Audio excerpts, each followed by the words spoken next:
അസ്സലാമലൈക്കും dear friends. ഇന്നത്തെ നമ്മുടെ റെസിപ്പി സിമ്പിളായിട്ട് ചെയ്തെടുക്കാൻ പറ്റുന്ന പൂരിയാണ്. നമ്മൾ സാധാരണ പൂരി ഉണ്ടാക്കുന്നത് മാവ് കൈകൊണ്ട് കുഴച്ച് പരത്തിയെടുത്ത് ഒരുപാട് പ്രയാസപ്പെട്ടാണ്. ഇന്ന് ഞാനിവിടെ കാണിക്കാൻ പോകുന്നത് മാവ് കൈകൊണ്ടൊന്നും കുഴയ്ക്കാതെ പരത്തിയെടുക്കാതെ എളുപ്പത്തിൽ പൂരി ഉണ്ടാക്കിയെടുക്കാൻ പറ്റുന്ന രീതിയാണ്. ഈ രീതിയിൽ ഉണ്ടാക്കുന്ന പൂരി ഒട്ടും എണ്ണ കുടിക്കാത്തതും ബലൂൺ പോലെ വീർത്ത് നന്നായിട്ട് പൊങ്ങി കിട്ടുന്നതും തണുത്ത് കഴിഞ്ഞാലും നല്ല ക്രിസ്പി ആയിട്ട് അകത്ത് നല്ല സോഫ്റ്റും ടേസ്റ്റും ആയിട്ട് ഇരിക്കുന്നതാണ്. പൂരി ഉണ്ടാക്കി നോക്കിയിട്ട് ഇതുവരെയും ശരിയാകാത്തവർക്കും ആദ്യമായിട്ട് പൂരി ഉണ്ടാക്കി നോക്കുന്നവർക്കും ഈ രീതിയിൽ ഈസി ആയിട്ട് ചെയ്തെടുക്കാൻ പറ്റും. ഇതിനോടൊപ്പം തന്നെ വളരെ എളുപ്പത്തിലും വളരെയധികം രുചിയിലും വെള്ളക്കടല വെച്ചിട്ട് ഒരു മസാലയും കൂടി കാണിക്കുന്നുണ്ട്. അപ്പോൾ നിങ്ങൾ എല്ലാവരും വീഡിയോ മുഴുവനായും സ്കിപ്പ് ചെയ്യാതെ കാണാൻ ശ്രമിക്കുക. ഈ വീഡിയോ ഒന്ന് ലൈക്ക് ചെയ്യാനും അതുപോലെ തന്നെ ചാനൽ ഇതുവരെയും സബ്സ്ക്രൈബ് ചെയ്യാത്തവർ ചാനൽ ഒന്ന് സബ്സ്ക്രൈബ് ചെയ്യാനും മറക്കല്ലേ.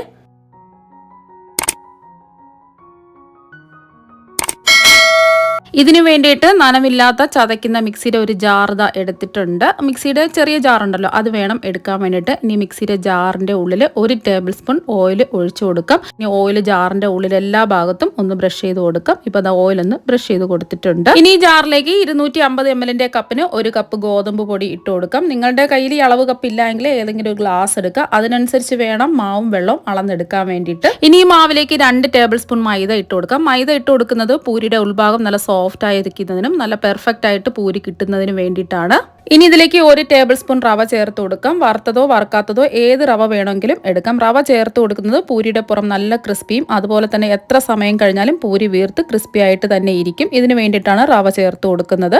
ഇനി ആവശ്യത്തിന് ഉപ്പിട്ട് കൊടുക്കാം. ഇപ്പം ഞാൻ 1/2 ടീസ്പൂൺ ഉപ്പാണ് ഇട്ട് കൊടുക്കുന്നത്. ഉപ്പ് അവരവരുടെ ഇഷ്ടത്തിനനുസരിച്ച് കൂട്ടുകയും കുറയ്ക്കുകയും ചെയ്യാം. ഇനി ഇതിലേക്ക് 1/4 ടീസ്പൂൺ പഞ്ചസാര ഇട്ട് കൊടുക്കാം. പഞ്ചസാര ഇട്ട് കൊടുക്കണമെന്ന് നിർബന്ധമൊന്നുമില്ല. ഈ പഞ്ചസാരയും കൂടി ചേർക്കുമ്പോൾ ഒരു പ്രത്യേക ടേസ്റ്റ് ആണ് കിട്ടുന്നത്. ഇനി ഇതെല്ലാം കൂടിയിട്ട് ഒരു സ്പൂൺ വെച്ച് ഒന്ന് മിക്സ് ചെയ്തെടുക്കാം. ഇപ്പോൾ അതെല്ലാം ഒന്ന് മിക്സ് ചെയ്തെടുത്തിട്ടുണ്ട്. ഇനി ഇതിലേക്ക് ആവശ്യത്തിന് വെള്ളം ഒഴിച്ചു കൊടുക്കാം. ഇപ്പോൾ ഞാൻ 1/2 കപ്പ് വെള്ളമാണ് എടുത്തിട്ടുള്ളത്. അപ്പോൾ നമ്മൾ എടുക്കുന്ന മാവിനനുസരിച്ച് വെള്ളത്തിൻ്റെ അളവിന് വ്യത്യാസം ഉണ്ടാവും. നിങ്ങൾ വെള്ളം ഒഴിച്ചു കൊടുക്കുമ്പോൾ ആദ്യം ഒരു 1/4 കപ്പ് വെള്ളം ഒഴിച്ച് ഒരു 10 സെക്കൻഡ് ഒരേ സ്പീഡിലിട്ട് അടിച്ചെടുത്ത് നോക്കുക. വീണ്ടും കുറവാണെന്നുണ്ടെങ്കിൽ 1/4 കപ്പ് വെള്ളം കൂടി ഒഴിച്ച് ഒരു 10 സെക്കൻഡും കൂടി ഒരേ സ്പീഡിലിട്ട് അടിച്ചെടുത്താൽ മതിയാവും. ഇപ്പോൾ ഞാൻ 1/2 കപ്പ് വെള്ളം മുഴുവനും ഒഴിച്ചു കൊടുത്തിട്ടുണ്ട്. ഞാൻ എടുത്തിരിക്കുന്ന മാവിന് 1/2 കപ്പ് വെള്ളം കറക്റ്റാണ്. അതുകൊണ്ട് തന്നെ 1/2 കപ്പ് വെള്ളം ഒഴിച്ചു കൊടുത്തിട്ടുണ്ട്. നമ്മൾ ഒഴിച്ചു കൊടുത്ത വെള്ളം ചൂടുവെള്ളമൊന്നുമില്ല, സാധാരണ പച്ചവെള്ളം തന്നെയാണ്. ഇനി ഒന്ന് അടിച്ചെടുക്കാം. അടിച്ചെടുക്കുമ്പോൾ പ്രത്യേകം ശ്രദ്ധിക്കുക, ഒരേ സ്പീഡിലിട്ട് 20 സെക്കൻഡ് അടിച്ചെടുത്താൽ മതി. അതുപോലെ തന്നെ നമ്മൾ മാവ് എടുക്കുമ്പോൾ പ്രത്യേകം ശ്രദ്ധിക്കുക, മിക്സിയുടെ ജാറിന്റെ പകുതി ഭാഗം മാത്രമേ മാവ് എടുക്കാവൂ. എന്നാൽ മാത്രമേ നമുക്ക് കറക്റ്റ് ആയിട്ട്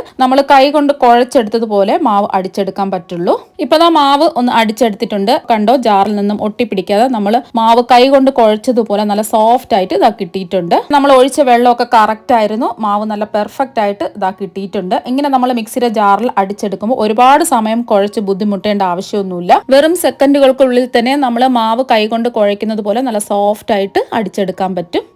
ഇപ്പം ഞാൻ 2 ബാച്ചായിട്ടാണ് ഈ മാവ് അടിച്ചെടുക്കുന്നത്. ഇനി വീണ്ടും ജാറിൻ്റെ ഉള്ളിൽ 1 ടേബിൾ സ്പൂൺ ഓയിൽ ഒഴിച്ച് എല്ലാ ഭാഗത്തും ഒന്ന് ബ്രഷ് ചെയ്ത് കൊടുത്തതിന് ശേഷം വീണ്ടും 1 കപ്പ് ഗോതമ്പ് പൊടിയും 2 ടേബിൾ സ്പൂൺ മൈദയും അതുപോലെ തന്നെ 1 ടേബിൾ സ്പൂൺ റവയും 1/2 ടീസ്പൂൺ ഉപ്പും 1/4 ടീസ്പൂൺ പഞ്ചസാരയും ഇട്ട് എല്ലാം ഒന്ന് മിക്സ് ചെയ്തതിന് ശേഷം ഇതിൽ നമ്മൾ 1/2 കപ്പ് വെള്ളം ഒഴിച്ച് ഒന്ന് അടിച്ചെടുക്കാം. അപ്പം നമ്മൾ ഒരേ സ്പീഡിലിട്ട് 20 സെക്കൻഡാണ് ഇത് അടിച്ചെടുത്തിട്ടുള്ളത്. ഇപ്പോൾ കണ്ടില്ലേ, ജാറിൽ നിന്ന് മാവ് എടുക്കാം.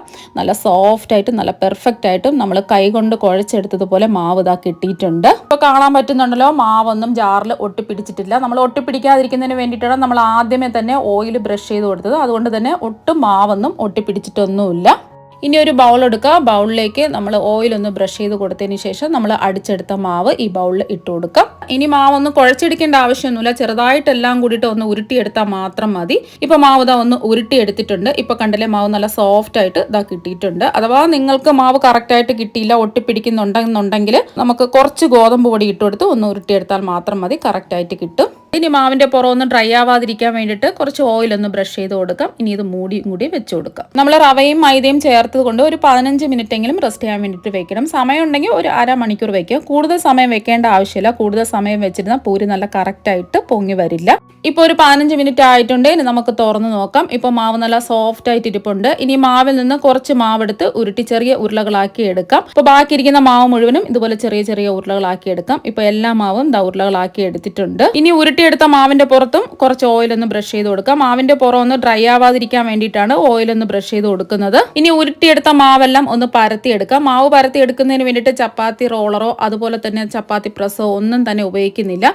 ഈ മാവ് പരത്തിയെടുക്കാൻ വേണ്ടിയിട്ട് ഇതുപോലത്തെ ഒരു പ്ലാസ്റ്റിക് ഷീറ്റാണ് എടുത്തിട്ടുള്ളത്. ഇനി പ്ലാസ്റ്റിക് ഷീറ്റിന്റെ നടുഭാഗത്ത് ഓയിൽ ബ്രഷ് ചെയ്ത് കൊടുക്കുക. ആദ്യത്തെ ഒരു പ്രാവശ്യം മാത്രം ഓയിൽ ബ്രഷ് ചെയ്ത് കൊടുത്താൽ മതി. അപ്പോൾ ഓയിൽ ബ്രഷ് ചെയ്ത ഭാഗത്ത് ഇതുപോലെ ഉരുട്ടിയെടുത്ത മാവ് വെച്ച് കൊടുക്കാം. ഇനി ഇതുപോലെ ഒന്ന് മടക്കി ഇതിന്റെ മുകളിൽ സ്റ്റീൽ പാത്രം വെച്ച് ഇതുപോലെ ഒന്ന് പ്രസ് ചെയ്ത് കൊടുത്താൽ മാത്രം മതി. ഒരുപാടങ്ങ് ബലം പ്രയോഗിച്ച് പ്രസ് ചെയ്യേണ്ട ആവശ്യമൊന്നുമില്ല. മാവ് നല്ല സോഫ്റ്റില് ചെറുതായിട്ടൊന്ന് പ്രസ് ചെയ്ത് കൊടുത്താൽ മാത്രം മതി. ഇനി നമുക്ക് ഷീറ്റ് തുറന്ന് നോക്കാം. ഇപ്പൊ കണ്ടില്ലേ, നമ്മൾ പരത്തി എടുത്തതിനേക്കാളും നല്ല പെർഫെക്റ്റ് ആയിട്ട് നല്ല റൗണ്ട് ഷേപ്പിൽ ഇത് ഈസിയാണല്ലേ. അപ്പൊ നമ്മൾ ചപ്പാത്തിക്കൊക്കെ പരത്തുന്ന പോലെ ഒരുപാടങ്ങ് കനം കുറയാനും പാടില്ല, ഒരുപാട് കനം കൂടാനും പാടില്ല. ഈ ഒരു കനത്തിൽ വേണം പരത്തിയെടുക്കാൻ വേണ്ടിയിട്ട്. ബാക്കിയിരിക്കുന്ന ഉരുളകളെല്ലാം ഇതുപോലെ തന്നെ നമുക്ക് ചെയ്തെടുക്കാം.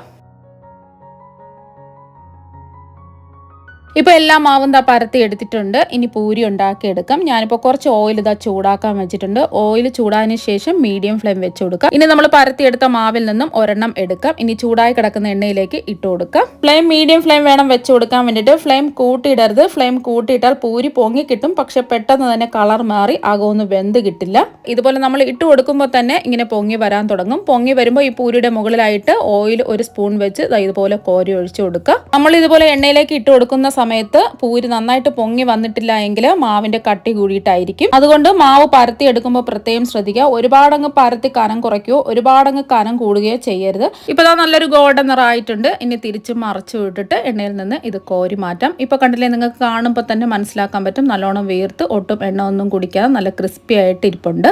ബാക്കിയിരിക്കുന്ന മാവെല്ലാം ഇതുപോലെ തന്നെ ഫ്രൈ ചെയ്തെടുക്കാം. പ്രത്യേകം ശ്രദ്ധിക്കുക, മീഡിയം ഫ്ലെയിം വേണം വെച്ച് കൊടുക്കാൻ വേണ്ടിയിട്ട്.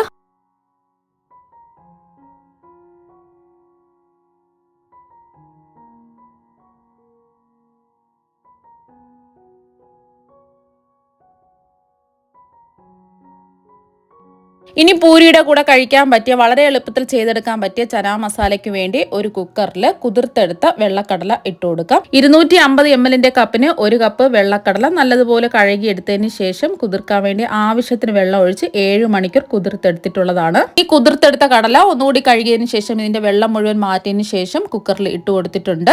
ഇനി ഇതിലേക്ക് ആവശ്യത്തിന് വെള്ളം ഒഴിച്ചു കൊടുക്കാം. ഞാനിപ്പോൾ 2 കപ്പ് വെള്ളമാണ് ഒഴിച്ചു കൊടുക്കുന്നത്. കടല അളന്നെടുത്ത അതേ കപ്പിന്റെ അളവിൽ തന്നെയാണ് വെള്ളവും എടുത്തിട്ടുള്ളത്. ഇനി ഇതിലേക്ക് ആവശ്യത്തിന് ഉപ്പിട്ട് കൊടുക്കാം. ഞാനിപ്പോൾ 1.5 ടീസ്പൂൺ ഉപ്പാണ് ഇട്ട് കൊടുക്കുന്നത്. ഇനി എല്ലാം കൂടിയിട്ട് ഒന്ന് ഇളക്കി കൊടുക്കാം. ഈ കുക്കർ അടച്ച് 3 വിസിൽ കേൾക്കുന്നത് വരെ വേവിച്ചെടുക്കാം. മീഡിയം ഫ്ലെയിം വേണം വെച്ച് കൊടുക്കാൻ വേണ്ടിയിട്ട്. ഇപ്പോൾ 3 വിസിൽ കേട്ടതിന് ശേഷം ഫ്ലെയിം ഓഫാക്കി ഇതിന്റെ ആവിയെല്ലാം പോയതിനു ശേഷം ഇനി നമുക്ക് തുറന്ന് നോക്കാം. ഇനി എല്ലാം ഒന്ന് ഇളക്കി കൊടുക്കാം. ഇനി കടല വെന്തോ ഒന്ന് നമുക്ക് ചെക്ക് ചെയ്ത് നോക്കാം. ഇപ്പൊ കണ്ടില്ലേ, നമ്മൾ കൈ കൊണ്ട് ഇതുപോലെ ഒന്ന് പ്രസ് ചെയ്ത് നോക്കുമ്പോൾ നമുക്ക് അറിയാൻ പറ്റും കടല വെന്തിട്ടുണ്ടോ എന്ന്. അഥവാ നിങ്ങൾക്ക് ഇതുപോലെ വെന്തിട്ടില്ല എന്നുണ്ടെങ്കിൽ മീഡിയം ഫ്ലെയിമിൽ 1 വിസിൽ കേൾക്കുന്നത് വരെ വേവിച്ചെടുത്താൽ മതിയാകും. ഇനി വേവിച്ചെടുത്ത കടല നമുക്ക് മാറ്റി വെക്കാം. ഇനി ചൂടായി കിടക്കുന്ന ഒരു പാനിലേക്ക് 2 ടേബിൾ സ്പൂൺ ഓയിൽ ഒഴിച്ചു കൊടുക്കാം. ഓയിൽ ഒന്ന് ചൂടായതിനു ശേഷം 1 ടീസ്പൂൺ വലിയ ജീരകവും 2 ഏലക്ക തല്ലിയതും ഇട്ട് കൊടുക്കാം. ഇനി ഇതൊന്ന് ഇളക്കി കൊടുക്കാം. മീഡിയം ഫ്ലെയിം വേണം വെക്കാൻ വേണ്ടിയിട്ട്. വലിയ ജീരകത്തിന്റെ നിറം ചെറുതായിട്ടൊന്ന് മാറി നല്ലൊരു മണം വരുന്ന സമയത്ത് ഇതിലേക്ക് 1.5 ടീസ്പൂൺ ഇഞ്ചി ചതച്ചതും 2 ടീസ്പൂൺ വെളുത്തുള്ളി ചതച്ചതും ഇട്ട് കൊടുക്കാം. ഇഞ്ചിയുടെയും വെളുത്തുള്ളിയുടെയും ആ ഒരു പച്ചമണം മാറുന്നത് വരെ ഒന്ന് ഇളക്കി കൊടുക്കാം. ഇപ്പോൾ ഇതിന്റെ പച്ചമണമൊക്കെ ഒന്ന് മാറിയിട്ടുണ്ട്. ഇനി ഇതിലേക്ക് 4 മീഡിയം സൈസ് സവാള നീളത്തിൽ കട്ട് ചെയ്ത് ഇട്ട് കൊടുക്കാം. ഇനി ഒന്ന് ഇളക്കി കൊടുക്കാം. ഇനി സവാള പെട്ടെന്ന് വയന്ന് കിട്ടുന്നതിന് വേണ്ടിയിട്ട് ഇതിൽ കുറച്ച് ഉപ്പും കൂടി ഇട്ട് കൊടുക്കാം. ഉപ്പ് ഇട്ട് കൊടുക്കുമ്പോൾ പ്രത്യേകം ശ്രദ്ധിക്കുക. നമ്മൾ നേരത്തെ കടല വേവിക്കുന്ന സമയത്ത് ഉപ്പ് ചേർത്തിട്ടാണ് വേവിച്ചിട്ടുള്ളത്. അപ്പോൾ അതിനനുസരിച്ച് വേണം ഉപ്പ് ഇട്ട് കൊടുക്കാൻ വേണ്ടിയിട്ട്. ഇപ്പം ഞാൻ 1/2 ടീസ്പൂൺ ഉപ്പാണ് ഇട്ട് കൊടുക്കുന്നത്. സവാള ഒന്ന് വാടി ഒരു നല്ലൊരു ഗോൾഡൻ നിറം ആകുന്നത് വരെ ഒന്ന് ഇളക്കി കൊടുക്കണം. ഇടയ്ക്കിടയ്ക്ക് ഒന്ന് ഇളക്കി കൊടുത്താൽ മതി. അപ്പോൾ സവാളയൊക്കെ ഒന്ന് വാടി നല്ലൊരു ഗോൾഡൻ നിറം ആയിട്ടുണ്ട്. ഇനി ഫ്ലെയിം കുറച്ച് വെച്ചതിന് ശേഷം ഇതിലേക്ക് കുറച്ച് പൊടികൾ ചേർത്ത് കൊടുക്കാം. ആദ്യം ഞാൻ 3 ടീസ്പൂൺ മല്ലിപ്പൊടിയാണ് ഇട്ട് കൊടുക്കുന്നത്. ഇനി ഒന്ന് ഇളക്കി കൊടുക്കാം. ഇങ്ങനെ മല്ലിപ്പൊടി ആദ്യം ഇട്ട് ഇതുപോലെ ഇളക്കി കൊടുക്കുമ്പോൾ ഈ ഒരു മസാലയ്ക്ക് നല്ലൊരു കളർ കിട്ടും. ഇനി ഒന്ന് ഇളക്കി മല്ലിപ്പൊടിയുടെ ഒരു പച്ചമണം മാറിയതിന് ശേഷം ആവശ്യത്തിന് മുളക് പൊടി ഇട്ട് കൊടുക്കാം. ഇപ്പം ഞാൻ 2.5 ടീസ്പൂൺ മുളക് പൊടിയാണ് ഇട്ട് കൊടുക്കുന്നത്. കാശ്മീരി മുളക് പൊടിയാണ് എടുത്തിട്ടുള്ളത്. അധികം എരിവില്ലാത്ത മുളക് പൊടി ആയതുകൊണ്ടാണ് 2.5 ടീസ്പൂൺ എടുത്തിട്ടുള്ളത്. എരിവുള്ള മുളക് പൊടിയാണെങ്കിൽ അവരവരുടെ എരിവിനനുസരിച്ച് മുളക് പൊടി ചേർത്ത് കൊടുക്കുക. ഇനി ഇതിലേക്ക് 1/4 ടീസ്പൂൺ മഞ്ഞൾപ്പൊടി, അതുപോലെ തന്നെ 1 ടീസ്പൂൺ ഗരം മസാല എല്ലാം കൂടി ഒന്ന് ഇളക്കി കൊടുക്കാം. ഈ പൊടിയുടെ ഒക്കെ ഒരു പച്ചമണം മാറുന്നത് വരെ ഒന്ന് ഇളക്കി കൊടുക്കണം. ഇപ്പോൾ പൊടിയുടെ പച്ചമണമൊക്കെ ഒന്ന് മാറിയിട്ടുണ്ട്. ഇനി 3 മീഡിയം സൈസ് പഴുത്ത തക്കാളി ഇതുപോലെ നീളത്തിൽ കട്ട് ചെയ്ത് ചെയ്തത് ഇതിലേക്ക് ഇട്ട് കൊടുക്കാം. ഇനി ഇതെല്ലാം കൂടിയിട്ട് ഒന്ന് ഇളക്കി കൊടുക്കാം. ഇപ്പോൾ എല്ലാം ഒന്ന് ഇളക്കി കൊടുത്തിട്ടുണ്ട്. തക്കാളിയൊക്കെ ഒന്ന് വാടി കിട്ടുന്നതിന് വേണ്ടിയിട്ട് മൂടി വെച്ച് കൊടുക്കാം. ഇപ്പോൾ ഒരു 2 മിനിറ്റ് ആയിട്ടുണ്ട്. ഇനി നമുക്ക് തുറന്ന് നോക്കാം. ഇനി ഒന്ന് ഇളക്കി കൊടുക്കാം. ഇപ്പോൾ കണ്ടില്ലേ, തക്കാളിയൊക്കെ ഒന്ന് വാടി കിട്ടിയിട്ടുണ്ട്. ഈ തക്കാളിയെല്ലാം ഇതുപോലെ ഒന്ന് പ്രസ് ചെയ്തും കൂടി കൊടുക്കാം. ഇപ്പോൾ തക്കാളിയെല്ലാം നല്ലതുപോലെ ഉടഞ്ഞു കിട്ടിയിട്ടുണ്ട്. ഇനി ഇതിലേക്ക് 1/2 ടീസ്പൂൺ പഞ്ചസാര ഇട്ട് കൊടുക്കാം. പഞ്ചസാര ഇട്ട് കൊടുക്കുന്നത് ആ എരിവും പുളിവും ഒക്കെ ഒന്ന് ബാലൻസ് ചെയ്യാൻ വേണ്ടിയിട്ടാണ്. ഈ പഞ്ചസാരയും കൂടി ചേർക്കുമ്പോഴാണ് ഈ ചനാ മസാലയ്ക്ക് നല്ലൊരു പ്രത്യേക ടേസ്റ്റ് കിട്ടുന്നത്. പഞ്ചസാര ചേർത്ത് കൊടുത്തു എന്ന് വെച്ചിട്ട് ഈ മസാലയ്ക്ക് മധുരമൊന്നും ഉണ്ടാവില്ല. നമ്മൾ വളരെ കുറച്ച് പഞ്ചസാരയല്ലേ ചേർത്ത് കൊടുക്കുന്നത്. ഇനി ഇതിലേക്ക് 1 ടീസ്പൂൺ നാരങ്ങ നീര് ചേർത്ത് കൊടുക്കാം. നാരങ്ങ നീര് ഇല്ല എന്നുണ്ടെങ്കിൽ 1/2 ടീസ്പൂൺ വിനാഗിരി ചേർത്ത് കൊടുത്താലും മതി. ഞാനിപ്പോൾ 1 ടീസ്പൂൺ നാരങ്ങ നീരാണ് ചേർത്ത് കൊടുക്കുന്നത്. ഇനി എല്ലാം കൂടിയിട്ട് ഒന്ന് ഇളക്കി കൊടുക്കാം. ഇപ്പോൾ അതാ എല്ലാം ഒന്ന് ഇളക്കി കൊടുത്തിട്ടുണ്ട്. ഇനി നമ്മൾ വേവിച്ച് വെച്ചിരിക്കുന്ന കടല ഇതിലേക്ക് ആ വെള്ളത്തോട് കൂടി തന്നെ ഇട്ട് കൊടുക്കാം. ഇനി ഒന്ന് ഇളക്കി കൊടുക്കാം. ഇനി കടലയിൽ മസാല ഒക്കെ പിടിക്കുന്നതിന് വേണ്ടിയിട്ട് ഇതൊന്ന് മൂടി വെച്ച് വേവിച്ചെടുക്കാം. ഇടയ്ക്കൊന്ന് ഇളക്കി കൊടുക്കാം. ലോ ടു മീഡിയം ഫ്ലെയിം വേണം വെച്ച് കൊടുക്കാൻ വേണ്ടിയിട്ട്. ഇപ്പോൾ ഇതാ ഒരു 3 മിനിറ്റ് ആയിട്ടുണ്ട്. ഇനി നമുക്ക് തുറന്ന് നോക്കാം. ഇപ്പോൾ കണ്ടില്ലേ, കടലയിൽ മസാലയൊക്കെ പിടിച്ച് എണ്ണയൊക്കെ തെളിഞ്ഞ് വന്നിട്ടുണ്ട്. ഇനി ഇതെല്ലാം ഒന്ന് ഇളക്കി കൊടുക്കാം. ഇനി ഇതിലേക്ക് 3 പച്ചമുളക് നീളത്തിൽ കട്ട് ചെയ്ത് ഇട്ട് കൊടുക്കാം. അധികം എരിവില്ലാത്തതായത് കൊണ്ടാണ് 3 പച്ചമുളക് എടുത്തിട്ടുള്ളത്. അധികം എരിവുള്ള മുളകാണെന്നുണ്ടെങ്കിൽ 1 പച്ചമുളക് എടുത്താൽ മതിയാകും. ഇനി ലാസ്റ്റിൽ കുറച്ച് മല്ലിയില കട്ട് ചെയ്തും കൂടി ഇട്ട് കൊടുക്കാം. ഇനി എല്ലാം കൂടിയിട്ട് ഒന്ന് ഇളക്കി കൊടുക്കാം. ഇപ്പൊ കണ്ടില്ലേ, നല്ല കുറുകിയ മസാലയോട് കൂടിയ ചനാ മസാല ഇവിടെ റെഡി ആയിട്ടുണ്ട്.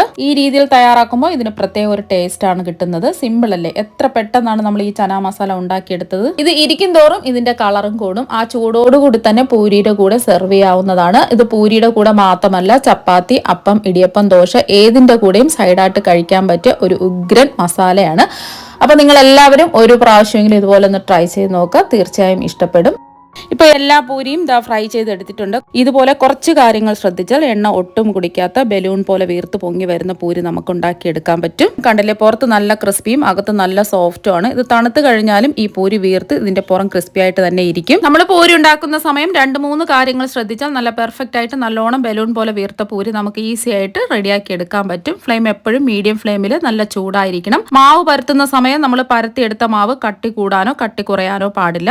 ആദ്യമായിട്ട് പൂരി ായാലും ഇതുവരെയും പൂരി ഉണ്ടാക്കി നോക്കിയിട്ട് ശരിയായി കിട്ടാത്തവരാണെന്നുണ്ടെങ്കിലും ഇതുപോലെ ഒന്ന് ട്രൈ ചെയ്ത് നോക്കുക. തീർച്ചയായും നിങ്ങൾക്ക് എല്ലാവർക്കും ഇഷ്ടമാകും. അപ്പോൾ നമുക്ക് മറ്റൊരു വെറൈറ്റി ഡിഷുമായിട്ട് വീണ്ടും കാണാം. താങ്ക്